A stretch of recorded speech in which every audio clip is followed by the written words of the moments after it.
Pada Rabu 26 Februari mungkin bisa jadi adalah puncak dari rasa kesalnya Pak Akbar selaku pemilik komplek bedeng yang berlokasi di Gang Murai 3, Gunung Ibul, Prabu Muli, Sumatera Selatan. Kesalnya si juragan kontrakan ini dikarenakan di kamar nomor C4 itu atau kamar yang dihuni oleh seorang wanita muda 27 tahun asal Lubuk Raman, Rambang Rubai, Muara Enim telah habis masa kontraknya dan telah tidak membayar tunggakannya selama berminggu-minggu. Dan niatnya di hari itu sudah bulat. Yes, Pak Akbar akan mengusirnya hari itu juga. Namun malornya si penghuni dalam melunasi segala tunggakan biaya bedengnya kala itu bukanlah satu-satunya alasan Pak Akbar untuk mengusirnya. Ada hal lain yang lebih penting, dikatakan oleh Pak Akbar sendiri dari sebuah pemberitaan di sebuah media lokal online. Wanita yang tinggal di kamar C4 itu sering banget membawa pria-pria yang berbeda masuk ke dalam kamarnya. Tentu saja kelakuan ini membuat warga dan tetangga kanan dan kiri kamarnya menjadi resah dan gelisah. Apalagi ditambah kondisi dinding kontrakan yang tipis tak setebal kesabaran WNI, sehingga apapun yang menjadi sumber kegaduhan akan dengan jelas terdengar hingga menembus tembok. Pak Akbar di pagi itu tampak semakin gusar ketika pintu C4 itu tetap tertutup walau dia telah mencoba mengetuk, bahkan menggedor-gedor pintu itu. Dengan emosi, ia lalu kembali ke rumahnya, dia ambil kunci cadangan dan kembali lagi ke kamar nomor C4 itu dan ia buka pintu itu dengan kunci cadangan.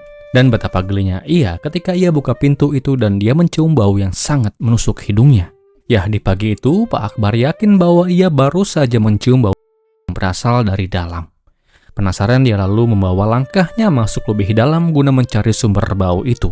Di dalam kamar lah, Pak Akbar menemukan Sela si penghuni ditemukan terbujur kaku dengan pakaian yang tak lengkap dengan posisi tubuhnya terbalik. Bagian kaki di atas ranjang dan bagian kepala ada di atas lantai.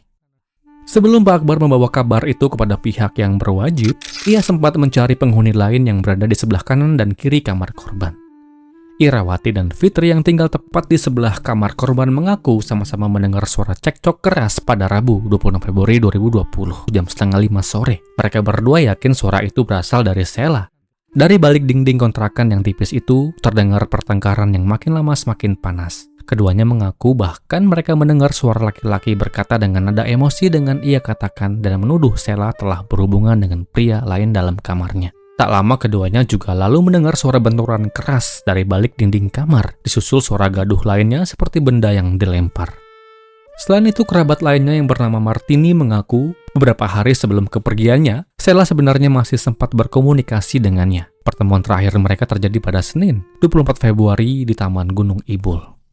2 hari kemudian, tepatnya pada Rabu sore, Sela kembali menghubungi Martini dari WhatsApp dan bilang kalau dirinya mau pergi ke Muara Enim. Selain itu, ia juga menyampaikan pada hari itu atau Selasa, 1 hari sebelum Sela ditemukan tak bernyawa. Sela sempat berkata kalau pacarnya sedang berada dalam kontrakannya. Martini juga menyampaikan dan mengaku kalau selama ini Sela sering curhat tentang sikap kasar pacarnya. Bahkan Sela pernah bilang kalau dirinya sudah mulai capek dan ingin mengakhiri hubungan itu karena nggak tahan dengan perlakuan pacarnya sendiri.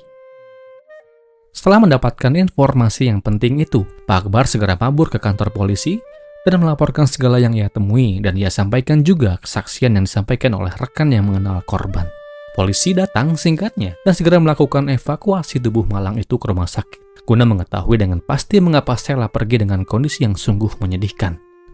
Dari hasil pemeriksaan, petugas mendapati luka lebam di area leher dan tanda sumbatan udara yang ada di organ dalam korban. Diduga perginya Sela disebabkan sumbatan-sumbatan itu. Isak tangis dan air mata tertumpah tatkala tak hanya kerabat dekat Sela yang kehilangan sosok ceria dan ramah itu, juga kedua anak Sela yang ditinggalkan, tentu merupakan orang yang paling kehilangan. Apalagi ditambah dengan proses investigasi kasus ini yang memakan waktu selama 8 bulan lamanya. Dan lalu, apa yang sebetulnya terjadi dan bagaimana kisah ini selengkapnya? Jadi, begini.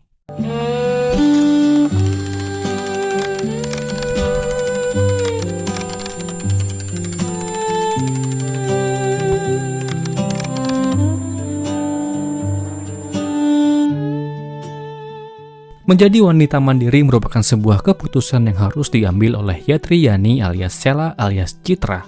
Sebab di pergumulan hidup yang selama ini Sela jalani, hidup nggak pernah memberikan jalan yang mudah baginya.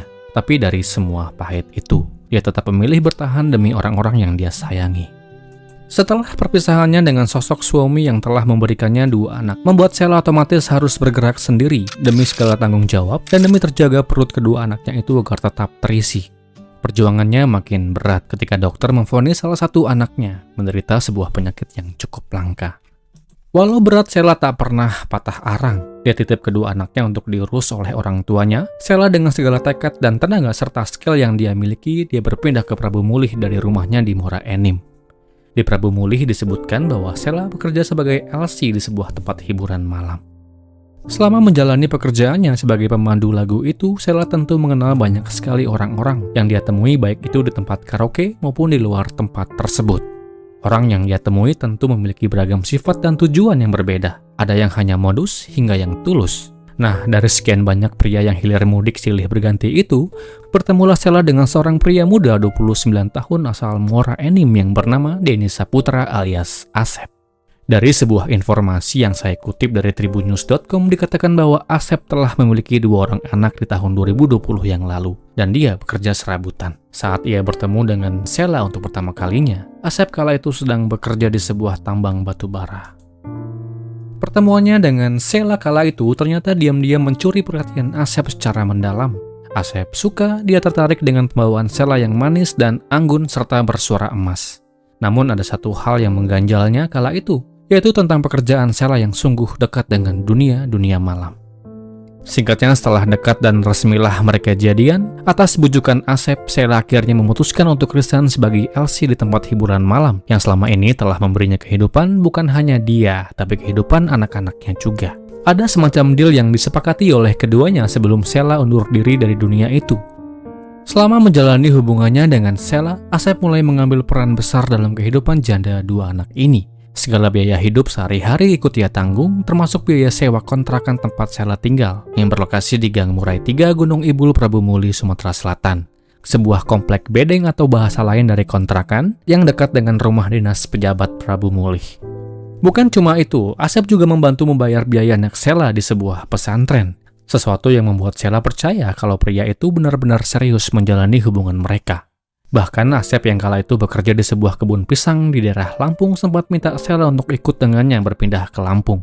Namun Sheila menolak. Prabu Mulih merupakan kota yang membuatnya dekat dengan anak-anaknya. Apalagi kala itu salah satu anaknya sedang menderita sebuah penyakit. Hubungan mereka bahkan sudah dibicarakan ke arah pernikahan.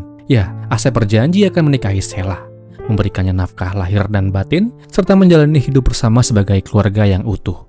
Karena itulah, Sheila perlahan menaruh harapan besar pada hubungan itu, tanpa pernah menyangka kalau orang yang berjanji ingin membuatnya bahagia itu malah nantinya menjadi sumber petaka dalam hidupnya.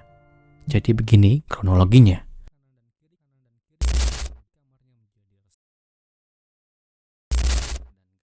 Semua ini bermula pada Senin 24 Februari 2020 saat Asep datang dan menginap di kontrakan Sheila, wanita yang selama ini menjadi pacarnya di kawasan Gang Murai, Gunung Ibul Barat, Prabu Mulih. Selama beberapa hari tinggal di bedeng itu, hubungan mereka berjalan biasa saja. Bahkan pada Rabu siang 26 Februari sekitar pukul 2 siang, keduanya masih sempat berromansa hingga mereka melakukan hubungan seperti layaknya pasangan suami dan istri. Namun 2 jam setelah itu, mendadak, suasana kamar kecil kontrakan itu perlahan mulai berubah.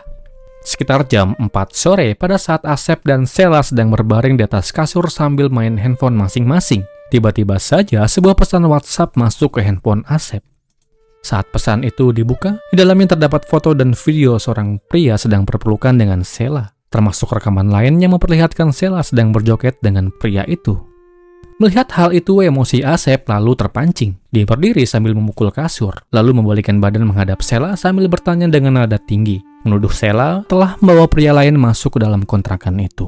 Sheila tentu membantah, mengatakan kalau dirinya tak pernah melakukan hal seperti itu. Namun pertengkaran mereka justru makin panas. Asep lalu menunjukkan isi pesan di handphonenya sambil terus menekan Sheila dengan pertanyaan yang bertubi-tubi.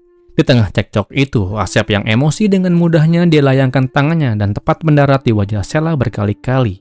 Atas perlakuan itu, lantas membuat Sheila juga terpancing dengan Sheila banting handphone milik Asep, sembari dia terus menyangkal semua tuduhan.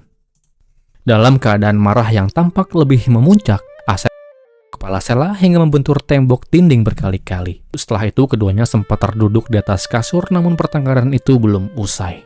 Asep kembali mempertanyakan semua hal yang menjadi sumber masalah di sore itu. Sebuah foto dan video yang diduga Sheila sedang bermanja mesra dengan seorang pria dalam kamar kontrakan.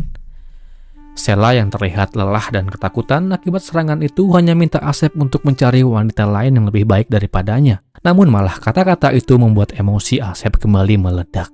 Hingga akhirnya Asep yang kalap kemudian leher Sheila dengan menggunakan tangan kanannya, hingga dari perlakuan itu membuat Sheila kemudian dipanggil Tuhan yang Maha Kuasa.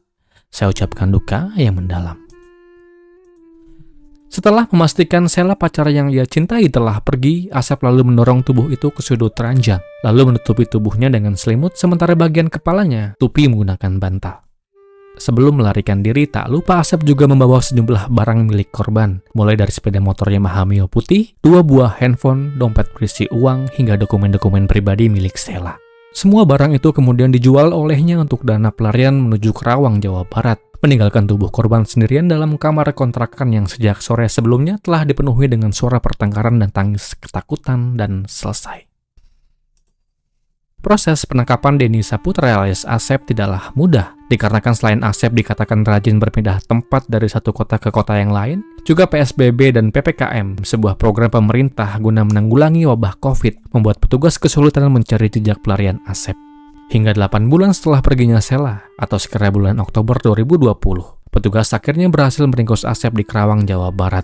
Asep kala itu diamankan kala dia sedang menyamar sebagai kuli bangunan. Singkatnya, Asep ditetapkan menjadi tersangka dan terjerat dengan pasal berlapis.